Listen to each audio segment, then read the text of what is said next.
Excella Education Study in USA assured scholarship. Contact 9881 constable civil సాధించొచ్చా అనే చాలా మంది ప్రశ్నలకు నోరు మూయించాడు ఆ కుర్రాడు.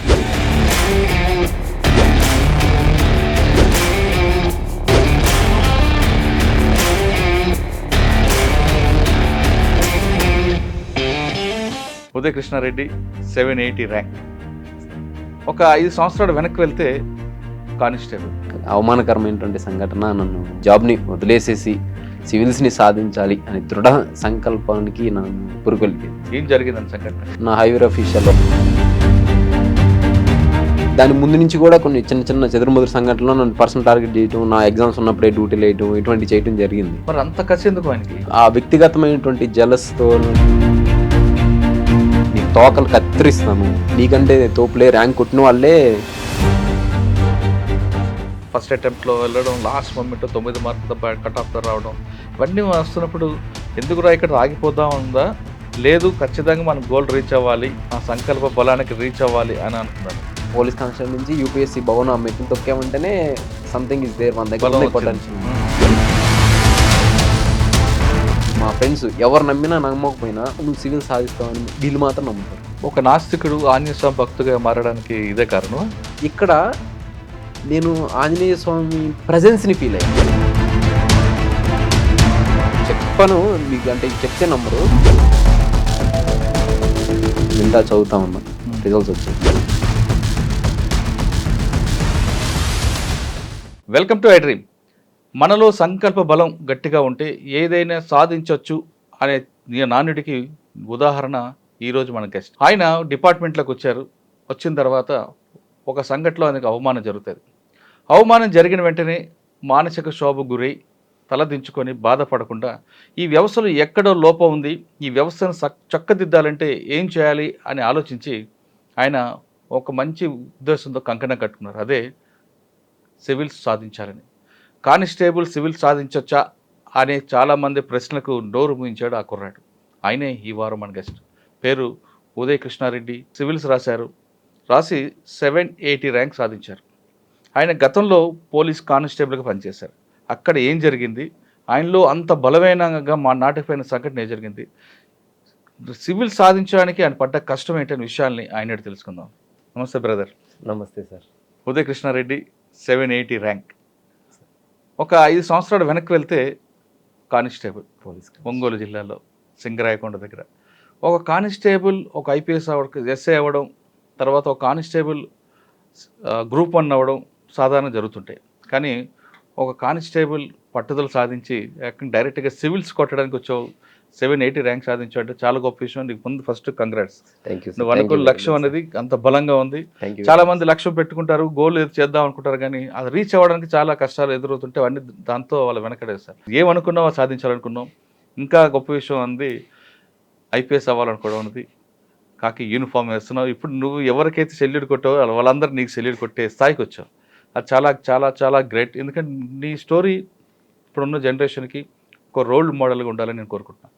సరే, ఇక మనం విషయానికి వస్తే 780 ర్యాంక్ ఒక కానిస్టేబుల్ సాధించడం అనేది అది ఆషామాషి వ్యవహారం కాదు. ఒక సామాన్య కుటుంబంలో పుట్టిన వ్యక్తివి నువ్వు, ఒక రైతు కుటుంబంలో వచ్చి వచ్చావు. ఈ స్థాయికి తీసుకురావడానికి ఇందులో ఫస్ట్ క్వశ్చన్, 4వసారి అనుకుంటాను మీరు సాధించడం. 4వ అటెంప్ట్లో ఎలా సాధించారు, దీనికి ఏం మెయిన్ తీసుకున్నారు అదొకటి. 2, మీకు ఈ స్థాయికి తీసుకురావడానికి ఎంత పౌరుషంగా, ఎంత పట్టుదల తీసుకురావడానికి ఆ రోజు సంఘటన జరిగింది. ఆ సంఘటనలో మీరు ప్లస్ తీసుకున్నారా, మైనస్ తీసుకున్నారా? ఈ 3 ప్రశ్నలు సమాధానం చెప్పే ముందు కృష్ణారెడ్డి బ్యాక్గ్రౌండ్, ఆ రోజు జరిగిన సంఘటన. నా పేరు ఉదయ కృష్ణారెడ్డి అండి. మాది ఓళ్ళపాలెం గ్రామం, సింగరాయకొండ మండలం, ప్రకాశం డిస్టిక్ అండి.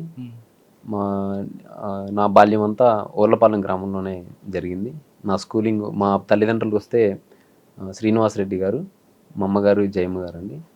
అన్ఫార్చునేట్లీ నేను చిన్నప్పుడు మా అమ్మగారు కాలం చల్లటం జరిగింది. అదేవిధంగా నాకు 17 ఏళ్ళు వయసు ఉన్నప్పుడు, 17-18 సంవత్సరాల వయసు ఉన్నప్పుడు మా నాన్నగారు కాలం చల్లటం జరిగింది.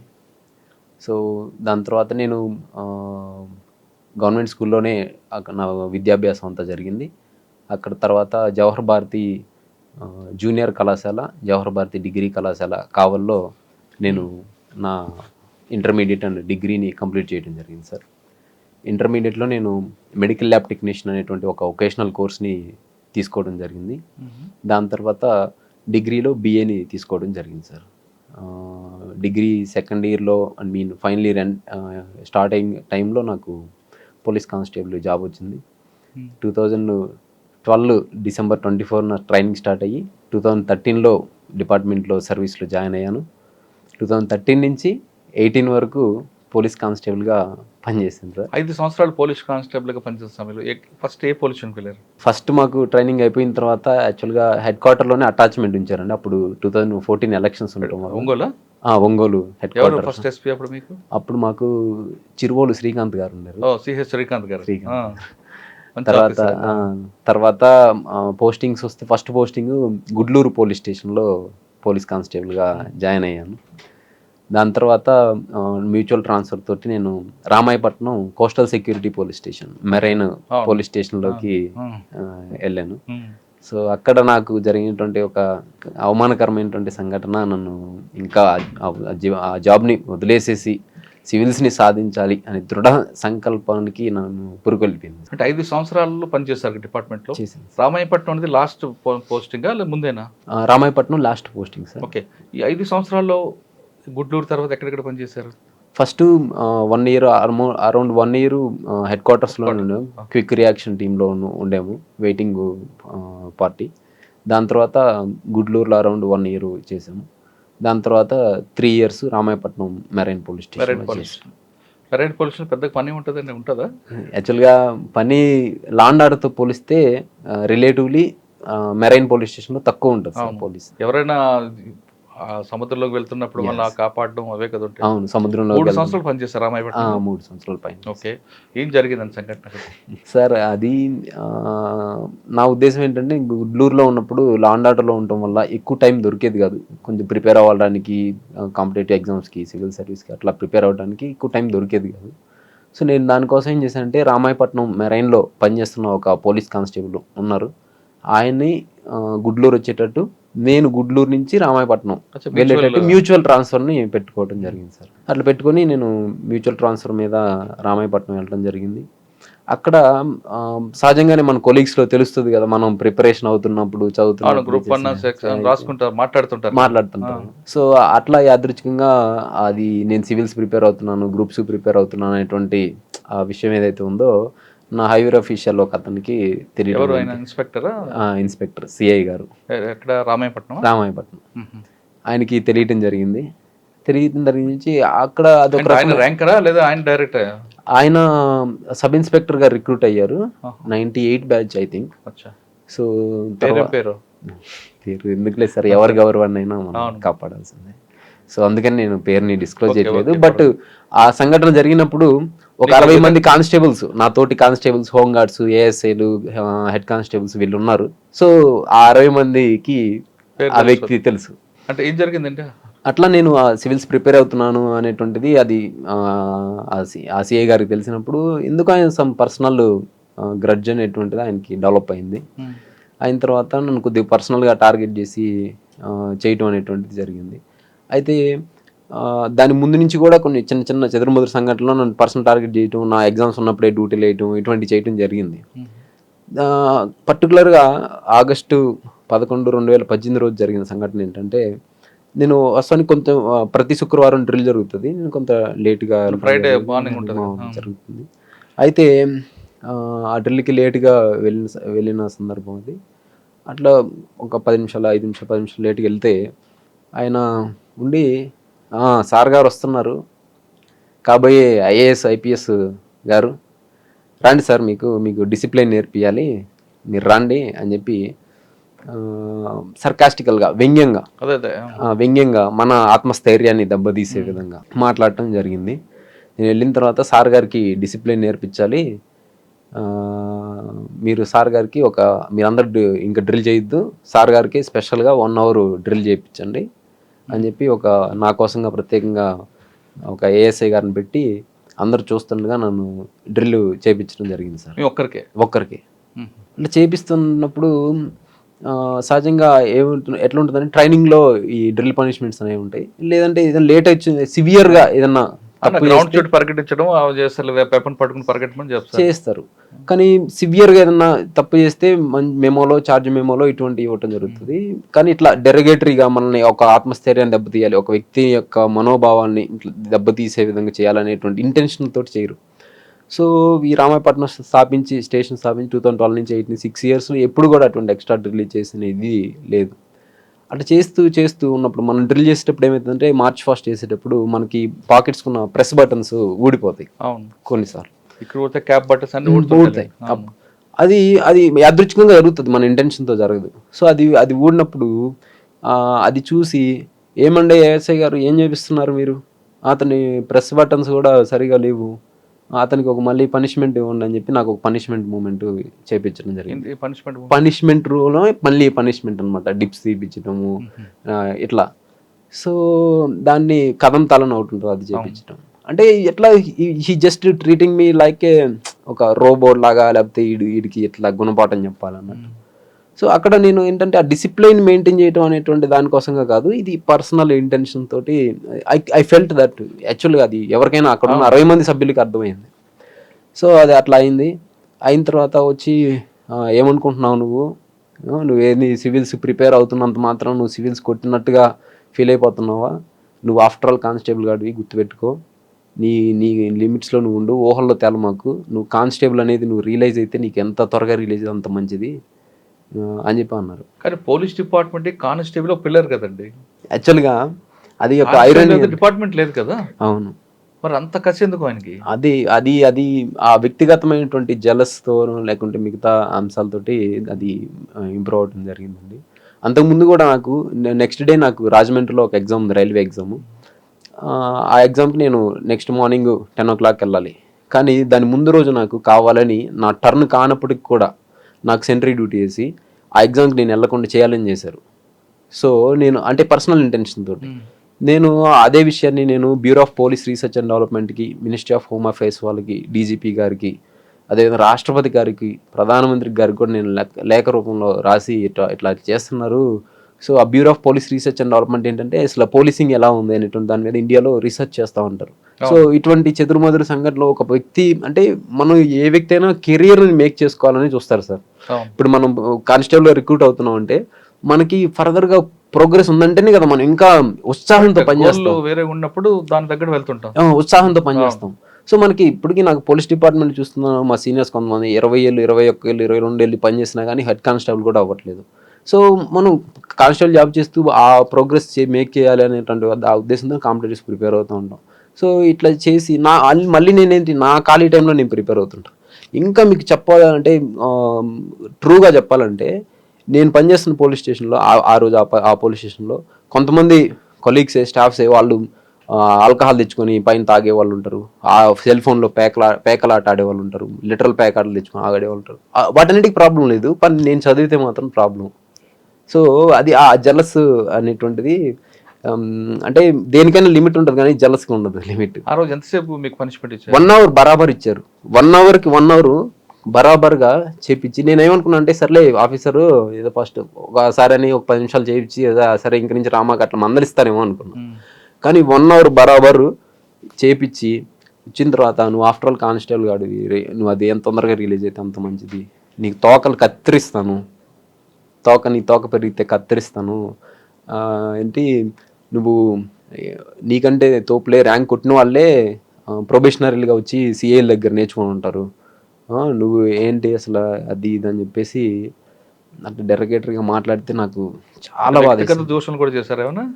వ్యక్తిగత దోషం చేయలేదు సార్, ఇట్లే సర్కాస్టికల్గా వ్యంగ్యంగా అని చెప్పి మాట్లాడేసరికి 60 మంది ముందు నేను ఒక్కనే అట్లా చేస్తూ 60 మంది ముందు అట్లా ఆ వ్యంగ్యంగా సార్ కాబోయే ఐపీఎస్ ఆఫీసర్ అయ్యా అట్లా వ్యంగ్యంగా మాట్లాడేసరికి అది నేను తీసుకోలేకపోయాను సార్, చాలా బాధేసింది. ఎట్లా అంటే అరే నేను యంగెస్ట్ కానిస్టేబుల్ సార్, నేను మా బ్యాచ్లో 300 చిల్లర మంది ఉంటే నేను అందరికంటే చిన్న వయసు 19 సంవత్సరాలు నాకు, నేను యంగెస్ట్ కానిస్టేబుల్.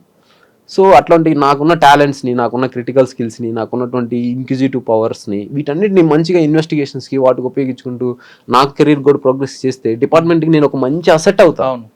సో అట్లా చేసుకోకుండా చేయకుండా పర్సనల్గా ఏదో ఇది చేస్తే ఆయన ఇంకా బ్రిటిష్ పోలీసుని ఫాలో అవుతున్నారు. ఎస్ ద బ్రిటిష్ లెగసీ అనేటువంటిది అది ఇంకా ఆయన పోలేదేమో. అది బ్రిటిష్ వారు అంటారు చూస్తానికి రూపంలో భారతీయులను మైండ్ సెట్ లో బ్రిటిష్ వారిని మేము తయారు చేస్తామని ఆ లెగసీ ఈ రోజుకి ఉందన్నమాట. ఆ కలోనియల్ అందరికీ కాదు, కొంతమందికి, అందరికి కాదు. అండ్ ఇంకొకటి కొంతమంది మంచి ఆఫీసర్స్ ఉన్నారు సార్. ఐపీఎస్ ప్రమోద్ కుమార్ గారు ఒంగోలు చేశారు, అప్పుడు ప్రకాశం ఎస్పీగా చేశారు. నేను ఆ మ్యూచువల్ ట్రాన్స్ఫర్ కోసం వెళ్తే అప్పుడు కందుకూరు సర్కిల్ ఇన్స్పెక్టర్ గారు ఉన్నారు. 2014లో ఒక ఆయతను ఉంటే, సార్ నేను మ్యూచువల్గా పెట్టుకుంటాను సార్, నాది ఫార్వర్డ్ చేయండి సార్ అని ఒక 10 సార్లు తిరిగింది సార్. ఆయన 10 సార్లు తిరిగినప్పుడు 11 సరే పో బయటికి పో యూజ్లెస్ ఫెలో అన్నారు. ఎవరు? ఆ కందుకూరులో సిఐ అన్న తర్వాత అసలు నేనేం అడిగాను, నా మ్యూచువల్ ట్రాన్స్ఫర్ అంటే ఇక్కడున్న స్టాఫ్ అక్కడికి వెళ్తారు, అక్కడున్న స్టాఫ్ ఇక్కడికి వస్తారు. సో దీనికి కూడా వీళ్ళు అంటే నా కనీసం స్టాఫ్ గ్రీవెన్స్ని అడ్రస్ చేయడం అనేది ఒక ఎస్హెచ్ఓగా మీ బాధ్యత. సో అట్లా చేయాలని చెప్పి చేయకుండా నేను ఇంకేం చేశాను అంటే, సరే ఏదైతే అది అవుతుంది, మహా అయితే ఎస్పీ గారు ఏం చేస్తారు, తిడతారు, లేకపోతే ఒక మెమో రాపిస్తారు త్రూ ప్రాపర్ ఛానల్ రాలేదని చెప్పి ధైర్యం చేసి వెళ్ళిపోయాను సార్. అసలు మీరు నమ్మరు సార్, ప్రమోద్ కుమార్ సార్ గారు ఎంత జనరాసిటీ తోటి, ఎంత సెన్సిటివ్గా, మ్యాగ్నానిమిటీ తోటి, ఏంది బాబు ఇట్రా అన్నారు. సార్ ఇట్లా చదువుకుంటాను సార్, నాకు ఖాళీ టైం అక్కడ రామాయపట్నంలో అయితే షిఫ్ట్స్ అట్లా ఉంటాయి, కొద్ది టైం సేవ్ అవుతుంది, ప్లస్ మా నాయనమ్మ గారు ఉన్నారు, మా పేరెంట్స్ ఇద్దరు ఎక్స్పైర్ అయి ఉన్నారు, ఆమెతో పాటు కొద్దిగా టైం ఆమె కూడా మంచిగా చూసుకోరు ఉంటుందంటే, ఇదంతా పని ఇట్రా అని చెప్పి అట్లా సంతకం చేసి సీసీకి వెంటనే కొట్టేసేయండి, అవుతుంది 10 minutesలో నాకు రిపోర్ట్ చేయండి అన్నారు. అసలు నేను ఆ నుంచి తీసుకొని ఒంగోలు నుంచి గుడ్లూరు వెళ్ళే లోపల నా వచ్చేసిందండి ట్రాన్స్ఫర్. సో అంటే అక్కడ అదే కందుకూరు సర్కిల్ ఇన్స్పెక్టర్ గారు పోరా యూజ్లెస్ ఫెలో బయటికి ఎన్నిసార్లు చెప్పాలి నీకు అన్న దానికి, అదే ఒక ఐపీఎస్ హోదాలో ఉన్న వ్యక్తి ఎంత మ్యాగ్నానిమిటీ తోటి, ఎంత జనరసిటీ తోటి with pen stroke just 2 minutes దాన్ని సాల్వ్ చేసి, దీన్ని దానికోసం 2 monthsగా తిరుగుతున్నా. అదే చెప్తున్నా, ప్లస్ ఉంటారు మైనస్ ఉంటారు. ఇంకోటి శివకుమార్ గారు అని ఆయన సబ్ ఇన్స్పెక్టర్, ఆయన కింద నేను అదే రామాయపట్నంలో చేశాను. అసలు ఆయన అంటే నాకు అన్నయ్యలు లేరు, ఆయన నాకు అన్నయ్య లెక్క. ఆయన నువ్వు ఇది ఇట్లా వెళ్ళు, ఇది తీసుకో, నువ్వు నీకు ఇట్లా తప్పదబ్బా, ఇది డిపార్ట్మెంట్లో ఇట్లా అవమానం చేస్తుంటారు, ఏం కాదులే నేను రిజైన్ చేస్తా. ఆ రోజు ఏమైందంటే అట్లా ఆయన డెరోగేటరీగా చేసిన తర్వాత అదే రోజు నేను వెళ్ళి సార్ ఇట్లా రిజిగ్నేషన్ చేస్తున్నాను చెప్పారు, ఇచ్చేసా, లెటర్ రాసి ఇస్తే ఆయన ఏంటి బెదిరిస్తున్నావు అన్నాడు. బెదిరించట్లేదు sir, I took it mindful decision అన్నాడు. దాని తర్వాత కామ్గా అయిపోయారు, అది ఆడబడేసి కామ్గా ఉన్నారు. ఒక 1/2 hour 45 minutes 1 hour లోపల పిలిచారు. మళ్ళీ పిలిచి మీరు ఇది పెట్టారు కదా, దీన్ని పెట్టాలంటే త్రూ ప్రాపర్ ఛానల్ పెట్టాలంటే టైప్ చేసుకొని రా అన్నారు. టైప్ చేసుకొని డిటిపి ఫార్మెట్లో తెమ్మన్నారు, నేను రాసి ఇచ్చేద్దాం. సో ఆయన ఇంకా నేను దాన్ని డిటిపి చేయించుకొని వెంటనే తీసుకొచ్చా. అని షాక్ అయ్యారు, ఏంది ఇతను నిజంగానే చేస్తున్నట్టున్నాడు అన్నట్టు. ఇంకా సరే అది దగ్గర పెట్టుకున్నాడు. మీరు నమ్మరు సార్, నేను అది ఆ రోజు ఇచ్చేసేసి నేను ఇంకా మళ్ళీ పక్క స్టేషన్లో లీవ్ తీసుకున్నాను. పోలీసులు అటు తీసుకోవచ్చు లీవ్స్, అటు లీవ్ తీసుకొని నేను ఇంకా దాన్ని తీసుకొని వెళ్ళిపోయాను. నా సరెండర్స్ అన్ని సబ్మిట్ చేసుకుని ఎస్పీ గారి దగ్గరికి తీసుకుపోయి, ఇప్పుడు సాంబశివరావు గారు వాళ్ళు, ఎవరండి ఎస్పీ అప్పుడు ఎస్పీ సత్య బాబు గారు, వెంటనే ఎగ్జాక్ట్ గుర్తులేదు సార్, బాబు గారు అనుకుంటున్నా. ఇంకా అట్లా తీసుకొని నేను అది ఇచ్చేసి వెళ్ళిపోయిన తర్వాత మీరు నమ్మరు, నా రిజిగ్నేషన్ లెటర్ని ఫార్వర్డ్ చేయకుండా స్టేషన్లోనే అట్లే పెట్టి, నేను కోచింగ్కి వెళ్ళిపోయాను, నేను ప్రిపరేషన్కి అట్లే పెట్టి నాకు 1 year జీడీలో జనరల్ డైరీలో ఆబ్సెంట్ అని ఎంట్రీ పెట్టి 21 రోజులు అయిన తర్వాత డెజర్టర్ అంటే ఉద్యోగం చేయకుండా పారిపోయిన సైనికుడు అనే డెజర్టర్ రిపోర్ట్ కొట్టి ఒక టీంని నా మీద నిఘా పెట్టి, నేను ఎప్పుడు ఇంటికి వస్తానా, ఎక్కడ ఢిల్లీలో ఉన్నానా, ఎక్కడున్నాను కనిపించి నేను ఆ డెజర్టర్ అయ్యాడని చెప్పి నాకు నోటీస్ సర్వ్ చేయించారు sir. Is it appropriate behaviour sir ఒక ఆఫీసర్గా ఉన్నప్పుడు? మీరు లీవ్ పెట్టారు కదా? అవును సార్. ఎస్పీ గారు కలిశారు కదా అప్పుడు, మరి కలవలేదా, చెప్పలేదా? అప్పుడు అకామిడేషన్ లీవ్స్ అవి ఉన్నాయి సార్. అంటే అప్పుడున్న ఎస్పీ గారికి నేను రిజైన్ చేస్తాను విషయం చెప్పారా? నేను చెప్పలేదు sir. Through proper channel resignation అనేది త్రూ ప్రాపర్ ఛానల్ అంటే నేను మెరైన్కి వెళ్ళటం అనేది డెప్యుటేషన్ కిందకి వస్తుంది. సో అదేంటంటే వైజాగ్ హెడ్ క్వార్టర్కి వెళ్తుంది, హెడ్ క్వార్టర్ నుంచి మళ్ళీ మన యూనిట్ ఆఫీసర్ దగ్గరికి వస్తుంది సార్. వైజాగ్ ఆఫీసర్కి అడగలేదా మీకు ఎందుకు రిజైన్ చేస్తాను అడగలేదు? ఆయన అడగలేదు సార్, ఎవరు ఆయన పంపించలేదు కదా సార్. 1 year అబ్స్కాండింగ్ చూపిస్తున్నాడు. అబ్స్కాండింగ్ చూపిస్తున్నారు. సో ఏ ఆఫీసర్ అయినా ఉంటుంది, ఎవరు అని అడిగితే ఇట్లా డ్యూటీ వదిలేసి వెళ్ళిపోయారు సార్, ఒక టీంని పెట్టాను, ఇతను వస్తే తీసుకొస్తారు సర్వ్ చేస్తారు. అసలు మీరు నమ్మరు సార్, నేను ఢిల్లీ నుంచి వచ్చాను ప్రిపరేషన్కి వెళ్ళి, ఒక పర్పస్ ఏదో వచ్చాను, వచ్చి అట్లా కూర్చున్నాను, నా దగ్గరికి వచ్చేసారు మా ఫ్రెండే వేణు అని ఒక అతను కానిస్టేబుల్ వచ్చి, నీకు సిఏ గారు ఇలా లెటర్ ఇమ్మన్నారు అని చెప్పి చెప్పాడు. ఆ లెటర్ని తీసుకొని చూస్తే మీరు ఇట్లా ఇట్లా సంవత్సరం నుంచి ఆబ్సెంట్లో ఉన్నారు, డెజర్ట్ అయ్యారు, అది ఇది అని చెప్పి ఉంది. అసలు నాకు ఎంత బాధ వేసింది సార్. మీరు ఆయన అడిగారా? నేను అడగలేదు. అడగకుండా నేను ఇంకా వైజాగ్ వెళ్ళిపోయాను హెడ్ క్వార్టర్కి. సార్ నేను ఇట్లా ఇదయ్యానని చెప్పి అప్పుడున్న ఐజీపీ గారికి ఎక్స్ప్లెనేషన్ చెప్పుకున్న తర్వాత, ఇది మాకు సంబంధం లేదండి, ఇది ఇంకా మీరు ఎట్లా సార్ట్అవుట్ చేస్తారు, దీనికి నాకు దగ్గర సొల్యూషన్ లేదు, మీరు 1 year డిజర్టర్ అయిపోయారు ఎట్లా అని సార్ ఏం అనలేదు. ఇంక నేను మళ్ళీ అప్పుడు సిద్ధార్థ్ కౌశల్ గారు వచ్చి ఉన్నారు ప్రకాశం డిస్ట్రిక్ట్కి. ఇంకా సిద్ధార్థ్ కౌశల్ గారి దగ్గరికి వెళ్ళి, సార్ చాలా యంగ్ అండ్ డైనమిక్ సార్, చాలా ప్రోయాక్టివ్గా పనిచేస్తారు.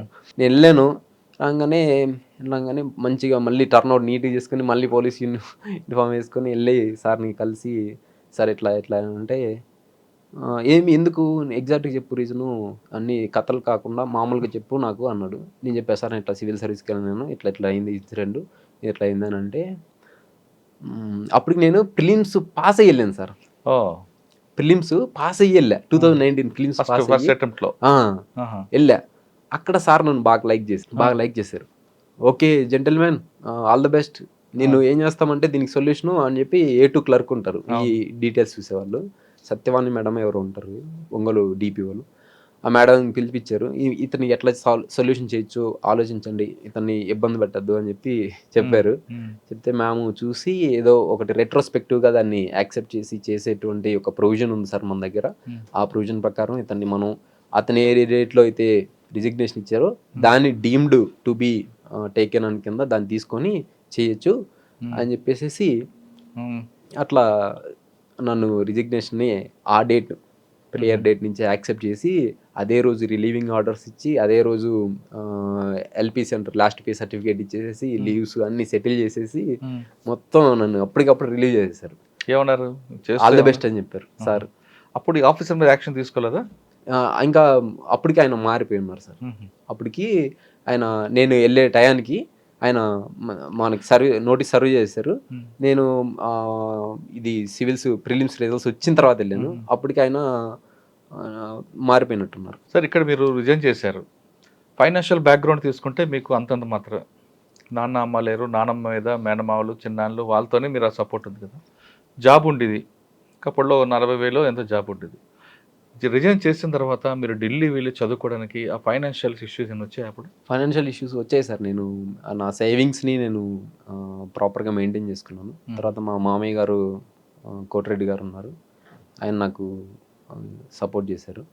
అదేవిధంగా ఇంకోటి చెప్పాలంటే యాక్చువల్గా నేను జాబ్ రిజైన్ చేసింది ఆల్మోస్ట్ నా రిజల్ట్స్ వచ్చే వరకు అయితే మా నాయనమ్మకి తెలియదు నేను హైదరాబాద్లో చేస్తున్నాను అని చెప్పి. ఎందుకంటే ఆమె చాలా బాధపడతారు, ఏడుస్తారు. ఆమెకి ఏంటంటే హైదరాబాద్లో చేస్తున్నాను ఉద్యోగం, హైదరాబాద్లో చేస్తున్నాను అని చెప్పేది. నేను జాబ్ రిజైన్ చేసిన తర్వాత అది వచ్చి డైరెక్ట్ మా మామయ్య గారికి చెప్పాను. ఎవరు మీరా? నేను ఇంటికి వెళ్ళాను ఆ రోజు ఈవినింగ్, జాబ్ రిజైన్ చేసాను అన్న. ఏమైంది అన్నాడు. ఇన్సిడెంట్ చెప్పలేదు. నేను నాకు సివిల్స్ ప్రిపేర్ అవ్వాలని ఉంది, నువ్వు నాకు సపోర్ట్ చేస్తావా చేయవా అని ఇట్లా డిమాండింగ్ అడిగాను. ఇంకంతేనా నీ నిర్ణయం అన్నారు. అంతేనని చెప్పా. సరే నువ్వు నీకు ఎట్లా సపోర్ట్ ఏం చేయాలంటే, నా దగ్గర X అమౌంట్ ఉంది, నేను వెళ్తున్నాను వెంచరింగ్, ఇంకంతే నేను వెళ్తాను, ఇంకేదైనా ఉంటే నీకు కాల్ చేస్తా అంటే, సరే నువ్వు వెళ్ళు నీ ఇష్టం అని చెప్పారు. కానీ ఐ సక్సెస్ఫుల్లీ దాన్ని మా మామయ్య గారి దగ్గర ఒక 1 year వరకు నేను అవసరం లేకుండానే నేను ఢిల్లీలో స్పెండ్ చేశాను. తర్వాత మళ్ళీ అక్కడి నుంచి హైదరాబాద్ వచ్చాను. ఇంకా అక్కడి నుంచి మా మామయ్య గారు he took care of everything. తర్వాత మళ్ళీ మీకు చెప్పాను కదా సార్, మాకు శివకుమార్ సార్ గారు SI, ఈయన ఈజ్ లైక్ బ్రదర్, SI కూడా కాదు. తర్వాత మా ఫ్రెండ్ ఉన్నాడు యోగి అని, తర్వాత రాజేష్, సునీల్, ఇట్లా సహకారంతో ఉద్యోగం రిజైన్ చేశారు. ఢిల్లీ వెళ్ళాలి, అక్కడే ఉండి చదువుకోవాలి అనే ఆలోచనలకు వచ్చింది. ఎక్కడ మీరు అకామిడేషన్ తీసుకున్నారు? రెండోది మీరు ఏ మెయిన్స్ తీసుకొని వెళ్ళారు అక్కడికి? మీ ఆప్షన్ ఏంటి పెట్టుకున్నారు? సార్ నేను ఢిల్లీ వెళ్ళడానికి ఫస్ట్ వాజీరామ్ అండ్ రవి లో దాంట్లో జాయిన్ అవ్వాలని చెప్పేసి వెళ్ళాను సార్. నీకు ఇక్కడ నా ఫ్రెండ్ యోగి అని చెప్పాను కదా సార్, తను విఆర్ఓగా పనిచేస్తారు. ఆయన పనిచేసే విలేజ్లో చలిజాముల వెంకటేశ్వర్ గారు అని అన్న అప్పుడు ఐఏఎస్ కొట్టున్నారు, 2015 బ్యాచ్ కొట్టుంటే మా ఫ్రెండ్ ఆయన దగ్గరికి తీసుకెళ్ళి అన్న ఇట్లా ఉదయ్ బాగా చదువుతాడు, ఇది ఇట్లా ఇట్లా ఇట్లా చేయాలనుకుంటున్నాడు అని చెప్పి అన్న కూడా చెప్పలా ఇట్లా ఏంది ఇన్సిడెంట్ అని. సివిల్స్ సాధించాలనుకుంటున్నాడు, ఇంకా అంబిషన్. అయితే అన్న ఏమేమి చదివావు, ఏంది సిలబస్ ఏంటంటే మొత్తం చెప్పాను నేను. సిలబస్ ఇది, ఈ బుక్స్ చదివాను, ఈ బుక్స్ చదివాను, ఈ బుక్స్ చదివాను. ఇంకా అసలు మేము ప్రిపరేషన్ స్టార్ట్ చేసినప్పుడు మాకు కూడా ఈ బుక్స్ మేము పరిచయం లేదు, నువ్వు ఇంకా చదివి వెళ్తున్నావు కాబట్టి ఇంకా మంచిది, అక్కడికి పలానా ఇన్స్టిట్యూట్కి వెళ్ళని చెప్తే వెళ్ళానండి. వాజీరామ్ అంటారు, అక్కడికి వెళ్ళి అక్కడ జాయిన్ అయ్యాను.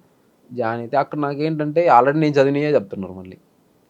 మళ్ళీ నాకు గ్రాడ్యుయేషన్లో బిఏ ఉంది కదా, హిస్టరీ పాలిటీ ఇవన్నీ నాకు చదివినయే చెప్తున్నారు, ఎక్సెప్ట్ ఇంటర్నల్ సెక్యూరిటీ కొన్ని టాపిక్స్ ఇటువంటి తప్పించి. సో ఇంకా నాకు అక్కడ కూడా ఇంకా వెదరు ఫుడ్ ఏం పడలేదు. సో ఇంకా సబ్జెక్ట్ కూడా అంతా ఎక్కువ ఏం చెప్తున్నారు అనిపించలా. ఓకే వీళ్ళు కూడా బేసిక్సే చెప్తున్నారు, కాకపోతే ఒక ఎక్స్పోజర్ అయితే వచ్చింది. అందరూ ఐఐటీస్ నుంచి వచ్చేవాళ్ళు, ఐఐఎంస్ నుంచి వచ్చేవాళ్ళు అందరూ అక్కడి నుంచే స్టార్ట్ చేస్తారు అని అర్థమైంది. ఇంకా ఇన్ఫాక్ట్ తీసుకుంటే నేను ఇంకా నాకు డిగ్రీలో సబ్జెక్ట్ పరిచయం కూడా ఉంది, కొంతమందికి అసలు పరిచయం లేకుండా స్టార్ట్ చేస్తాను. అర్థమైన తర్వాత ఇంకా వెదరు ఫుడ్ వాటన్నిటి కోసం నేను హైదరాబాద్ షిఫ్ట్ అయిపోయి ఇక్కడ హైదరాబాద్లో అశోక్ నగర్లో ఉన్నాను. అక్కడ నేను political science and international relations sir. Political science and international relations తీసుకున్నాను ఆప్షనల్. తర్వాత 19 అటెంప్ట్ ఫస్ట్ టైం ప్రిలిమ్స్ అయింది, మెయిన్స్ అయింది, ఇంటర్వ్యూకి వెళ్ళాను. ఇంటర్వ్యూకి వెళ్ళి ఫైనల్ లిస్ట్లో 9 మార్క్స్ తోటి ఉండలేకపోయాను, అది కట్ ఆఫ్ మిస్ అయింది. తర్వాత ఇంక 20 అటెంప్ట్ కోవిడ్, దానివల్ల ఇవ్వలేకపోయాను. తర్వాత 21లో సీసాట్ ఫెయిల్ అయ్యాను ప్రిలిమినరీ. తర్వాత 22లో మళ్ళీ సీసాట్ ఫెయిల్ అయ్యాను. జిఎస్ కంప్లీట్ అవుతుంది కానీ సీసాట్ పోతుంది. అప్పుడు బాగా డిసప్పాయింట్ అయిపోతే ఇంకప్పుడు నాకు సునీల్ అని ఇంకో ఫ్రెండ్ ఉన్నాడు, ఫైర్ ఎస్ఐ అతను, కడపలో చేస్తాడు పులివెందుల్లో. తను వచ్చి అన్న ఇట్లా నేను మ్యాథ్స్ కొద్దిగా వీక్ అనమాట, ఇట్లా ఇది మ్యాథ్స్ ఈ కెరీర్ విల్ యాప్ అని దాంట్లో జాయిన్ అవ్వండి, ఇంకోటి కాంప్రహెన్షన్ మేధాటి శ్రీనివాస్ గారు అని ఉంటారు, ఆయన దగ్గర జాయిన్ అవ్వండి మీకు అవుతుంది అని చెప్పారు. తర్వాత అన్న భార్గవ్ అన్నది ఒక అన్న ఉన్నారు, అన్న ఛత్తీస్గఢ్ క్యాడర్ ఐఏఎస్ ఆఫీసర్. అన్న కూడా సీసాట్ కొన్నిసార్లు ఆబ్స్టికల్స్ ఫేస్ చేశారు. అన్నను కూడా సజెషన్ అడిగితే కొన్ని సజెషన్స్ ఇచ్చారు. సో ఎన్ని సజెషన్స్ ఈ మళ్ళీ ఈ మిస్టేక్స్ రెక్టిఫై చేసుకుని మళ్ళీ 23 అటెంప్ట్. ఇంకా ఏంటంటే 23 అన్ని సంవత్సరాల్లో కల్లా 2013 నుంచి 23 పేపర్ ఇంకా డిఫికల్ట్ పేపర్ సీసాట్. సో ఆ డిఫికల్ట్ పేపర్ని కూడా నేను సక్సెస్ఫుల్గా కంప్లీట్ చేయగలిగాను. తర్వాత మెయిన్స్ ఇంటర్వ్యూ 780 ర్యాంక్. సార్ దాదాపు ఇప్పుడు 4 సంవత్సరాలు కష్టపడ్డారు సార్. 4 సంవత్సరాలు నాన్నమ్మకి మీరు మాత్రం హైదరాబాద్ ఉద్యోగం చెప్పారు. మా నాన్నమ్మ ఎప్పుడు రేపు ఉద్యోగం చేస్తున్నా కదా పెళ్లి చేస్తాను అనలేదు? అసలు మీకు చెప్పని విషయం ఏంటంటే నేను ఢిల్లీ వెళ్తా అన్నప్పుడు నువ్వు ఢిల్లీ వెళ్తే నేను ఊరేసుకొని చనిపోతాను అన్నది.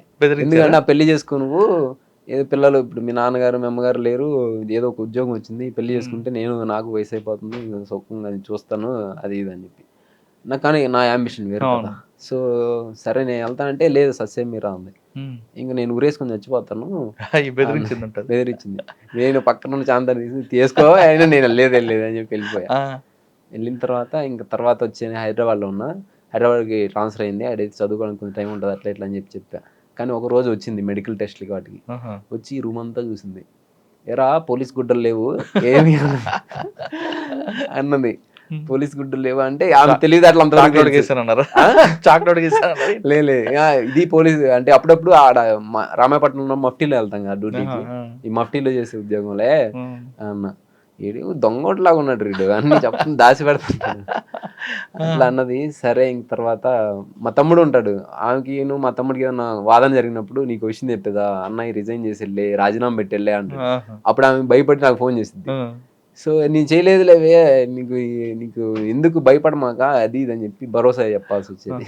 సరే 4 సంవత్సరాల్లో నాన్నమ్మ ఒకవైపు పెళ్లి చేసుకుని ఒత్తిడి చేస్తారు, ఫైనాన్షియల్గా కొంతమంది సపోర్ట్ చేసిన డిసప్పాయింట్ అవ్వలేదు ఎప్పుడు కూడా, ఎందుకంటే మీ ఛాలెంజ్ మీ గోల్ మీ అంబిషన్ వేరు. అవును సార్. ఒక్కొక్కసారి ఫస్ట్ అటెంప్ట్లో వెళ్ళడం, లాస్ట్ మూమెంట్ 9 మార్కులతో కట్ ఆఫ్తో రావడం, ఇవన్నీ వస్తున్నప్పుడు ఎందుకు ఇక్కడ ఆగిపోదాం ఉందా, లేదు ఖచ్చితంగా మనం గోల్ రీచ్ అవ్వాలి, నా సంకల్ప బలానికి రీచ్ అవ్వాలి అని అనుకున్నారా?